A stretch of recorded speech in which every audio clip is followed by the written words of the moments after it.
nuevamente al último bloque de referente jurídico. Es el turno entonces del doctor Luis Lamas Pucho. Estamos conversando acerca de las declaraciones del señor presidente de la Segunda Sala Penal Transitoria de la Corte Suprema de la República. Sí, yo creo que habría que analizar en qué consisten estos casos emblemáticos. Partimos de la premisa de que son personas que tienen una relevancia política y partidaria y que han sido, bueno, en muchos casos primeros mandatarios del Perú, por lo tanto tiene una significación bastante trascendente, ¿no? Pero muchas veces los casos emblemáticos también tienen una connotación mediática y esta connotación emblemática está orientada muchas veces a satisfacer intereses mediáticos, no necesariamente intereses de carácter jurídico. Por eso que hay quienes han afirmado que en nuestro país existen dos sistemas de justicia, ¿no? El formal y el informal, que se administra a través de los medios de comunicación. En segundo término, una premisa que es básica, ¿no? Todas las personas, todos los seres humanos son exactamente iguales frente a la ley y no habría que hacer ningún tipo de distinción porque diferenciar casos comunes bajo la categorización de casos emblemáticos incluso podría tener una interpretación del punto de vista de la discriminación. O sea, se estaría discriminando a un justiciable justamente porque tuvo un cargo importante, cuando lo que dice la ley es que todos somos exactamente iguales frente a la ley. El tercer tema es, sí, efectivamente, como lo ha señalado Alcides, hay una serie de precedentes importantísimos que no implican que esta casación haya descubierto algo que nadie conocía. Los acuerdos plenarios anteriores ya abordaban de manera bastante objetiva, precisa y taxativa el tema de la autonomía del delito de lavado de activos, el tema de los delitos precedentes.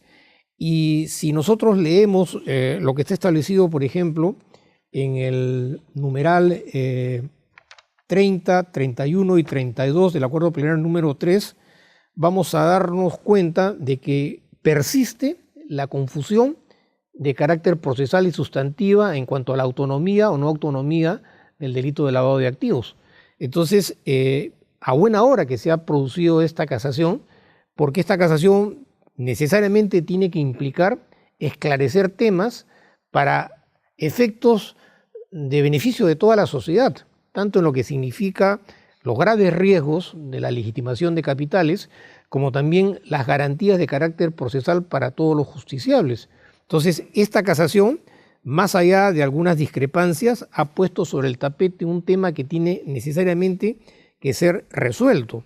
Y creo yo que en ese sentido, si analizamos estos dispositivos, vamos a ver de manera persistente, ¿no?, de que la confusión ha ido consolidándose por la utilización de una serie de conceptos de carácter contradictorio y que además requieren ser esclarecidos.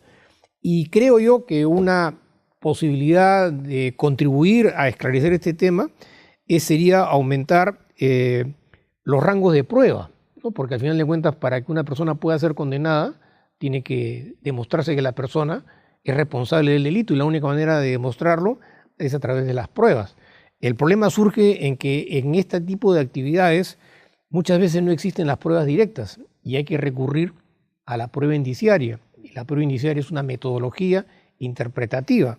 Entonces, en eso radicará y debe consistir la pulcritud del Ministerio Público en cuanto a su pretensión punitiva desde el punto de vista de la responsabilidad penal objetiva, el derecho a la defensa, que evidentemente busca desacreditar, ¿no?, o quitarle credibilidad a lo que dice el Ministerio Público, y el método utilizable por el magistrado para poder desarrollar una comprensión de los hechos desde el punto de vista de la imputación y de la responsabilidad penal a través de la prueba indiciaria. ¿Por qué? Porque acá no solamente se trata de una imputación, sino también se trata del nivel de los estándares de demostración de la responsabilidad a través de las pruebas. Y ya el Tribunal Constitucional ha emitido una serie de resoluciones, ¿no?, en la que se establece de manera precisa y clara cuáles son los rangos que debe integrar y comprender la prueba indiciaria como metodología. Sin embargo, si analizamos la connotación que tiene la prueba indiciaria dentro del artículo 10, más allá del conflicto respecto a la autonomía, vamos a descubrir que se hace referencia a ella como metodología, no como denominación, solamente a un proceso inferencial y a hechos concatenantes. Yo creo que este pleno jurisdiccional que tiene que desarrollarse en los subsiguientes días necesariamente debe abordar el tema de la prueba indiciaria para poder establecer mayores exigencias y mayores rangos de cumplimiento.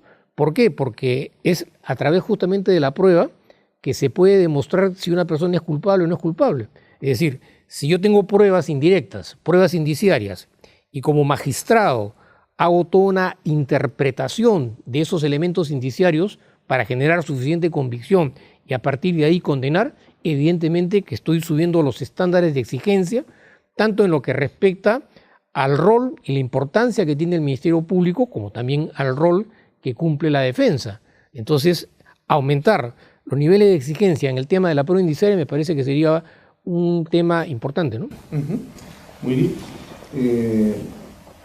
Ahora, lo cierto es que cuando nosotros asistimos al foro y a los debates, tanto en el ámbito académico como en el ámbito jurisdiccional, particularmente en el juicio oral, donde se da esta dialéctica, esta oposición entre los puntos de vista, ante la mirada de la sociedad se ven dos puntos de vista casi absolutamente irreconciliables.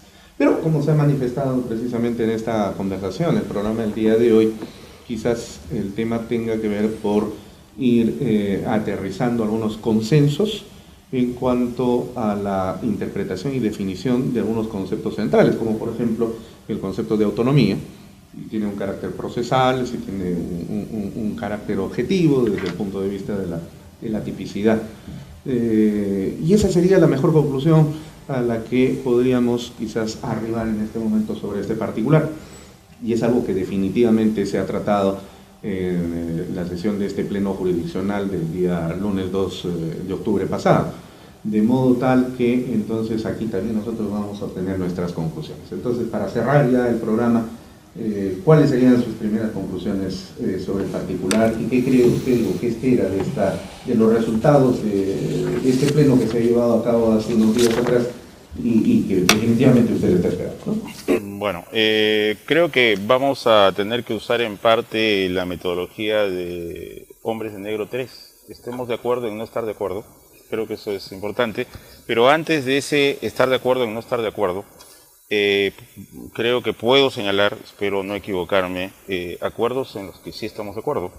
Definitivamente el tema, por ejemplo, que acaba de señalar Luis, ¿no?, que tiene que serse más riguroso con el tema de la prueba indiciaria, sin duda creo que es un consenso, es una garantía para los justiciables, para las personas que sean sometidas a un proceso, que haya este rigor en la exigencia, ¿no?, que hay toda una metodología que muy bien Luis ha tratado en sus obras, y esto tiene pues que plasmarse en la demostración que tendría que ser tanto la Procuraduría en cuanto a su pretensión resarcitoria y a la Fiscalía en cuanto a su pretensión penal, ¿no?, para que haya pues un margen razonable de certeza de que hay un fundamento justo y adecuado en una eventual condena.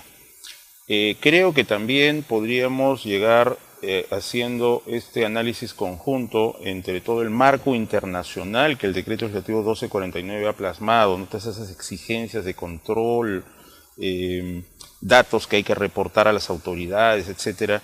Creo que todo esto apunta a la autonomía procesal, entonces que no se puede exigir que si el fiscal no ha demostrado, digamos, la vinculación delictiva, para usar un término neutro que abarque tanto conocimiento de la fuente ilícita como el delito fuente, que es en lo que probablemente no estemos de acuerdo, creo que se apunta en esa línea, ¿no? Se apunta a que el fiscal no tenga que tener eso desde el comienzo del proceso, sino que eso debe advenir en el transcurso del mismo.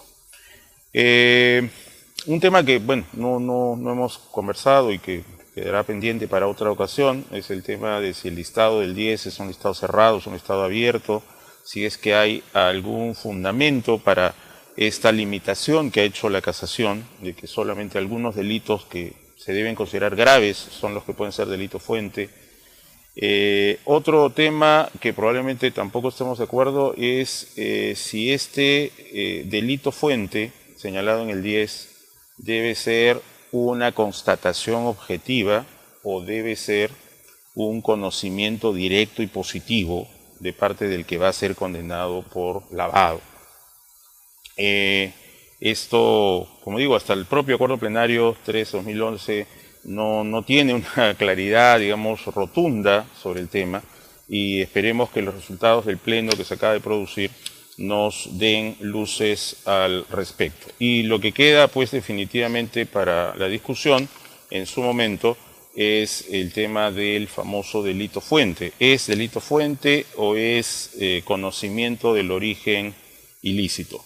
Sin perjuicio, 3/2010, perdón, dije del acuerdo plenario, no es 3/2011, sin perjuicio de que sí, que tiene que haber un delito fuente. El tema es si el que va a ser condenado por lavado debe saber de él o no, ¿no? El fundamento jurídico 35 del acuerdo plenario dice que no es necesario que lo sepa, solo debe saberlo, debe intuirlo.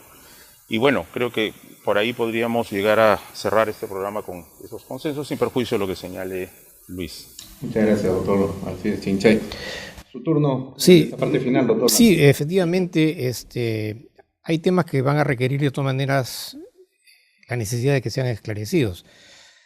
No sé si existirá o no la suficiencia interpretación de los hechos como para poder hacer una correcta interpretación de lo que significa la autonomía del delito de lavado de activos desde el punto de vista de la tipicidad. Porque, insisto, el problema de fondo es la manera y la forma cómo se han redactado estos dispositivos y en qué estancia están ubicados. Pero esperemos que eso pueda ser superado. El otro asunto es que, claro, el tema de la prueba indiciaria es fundamental, porque si nosotros aumentamos los niveles de demostración de los hechos, vamos a dar mayores niveles de garantía. Respecto al conocimiento del origen ilícito de los fondos, ese es un tema también interesante, porque entendemos que el delito de lavado de activos es un delito eminentemente doloso. No podríamos pensar que se trataría de un delito culposo, aunque podríamos recurrir a una fórmula intermedia de lo que sería un dolo eventual. Pero eso tiene que ver y está enraizado también a lo que significa la propia autonomía. Y el último punto que creo que es interesante, y es que tampoco no debemos perder perspectiva en lo que ha resuelto esta casación, en el sentido de lo que significa casos emblemáticos, en lo que significa impunidad, en lo que implica que el crimen organizado va a consolidar sus acciones. Porque como parte de una política, hace unos días atrás se publicó el famoso Plan Nacional de Prevención y Control del Lavado de Activos, en la que incluso se reconoce de manera taxativa que parte de la autonomía del delito de lavado de activos es justamente el delito precedente, lo que pone en evidencia que ni el mismo Estado se pone de acuerdo en definir qué cosa es autonomía y qué significa el delito precedente. Yo creo que si hablamos de casos emblemáticos, si hablamos de impunidad, si hablamos del rol que tienen los órganos jurisdiccionales, de la función tan importante que cumple el Ministerio Público, al final de cuentas tenemos que hablar de una política nacional, ¿no? En la que evidentemente se requieren una serie de esfuerzos que van más allá de lo que puede establecer o no definir una casación judicial en el sentido de lo que significa la impunidad.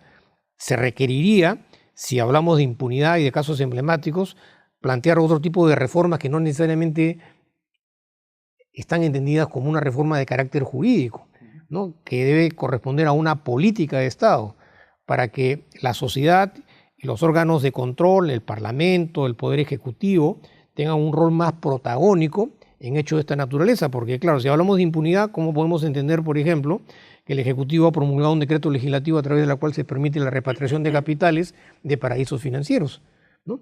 Podríamos preguntarnos por qué hasta la fecha no se ejecuta este Plan Nacional de Prevención y Control de Drogas, por qué no se incorporan dentro de los sujetos obligados a otros estamentos públicos y privados que son decisivos en la lucha contra la corrupción. Entonces, no perdamos perspectiva, ¿no? Esta es una casación, el Pleno debe en alguna medida esclarecer estos aspectos a los efectos de que esto pueda continuar de una manera más correcta y transparente, pero tampoco no nos imaginamos que esta casación es el punto de inicio, ¿no?, para una debacle como hay quienes han afirmado, ¿no? Bien, muchas gracias. Hemos entonces asistido a este interesante diálogo, al ejercicio de esta dialéctica de oposición de puntos de vista y volvemos a reiterar, la Academia de la Magistratura tiene el afán, y particularmente en este caso, de contribuir al debate y a la polémica que involucra a todos los actores que participan de este proceso jurídico y también jurisdiccional.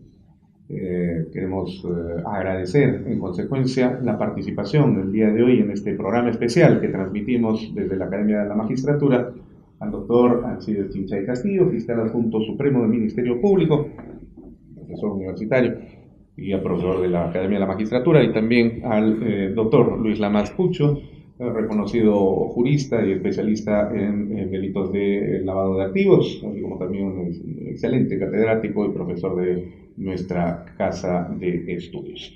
De esta manera llegamos entonces a la parte final del programa del día de hoy. En nombre del señor doctor Gonzalo Chavarri Vallejos, fiscal supremo del Ministerio Público y presidente del Consejo Directivo de la Academia de la Magistratura, les expresamos nuestra mayor gratitud por seguirnos semana a semana en la realización de este referente jurídico y por supuesto nuestra expresión también de gratitud a JNE TV, que nos permite semana a semana llegar hasta vuestras pantallas. Con ustedes será hasta la siguiente emisión de Referente Jurídico. Permiso.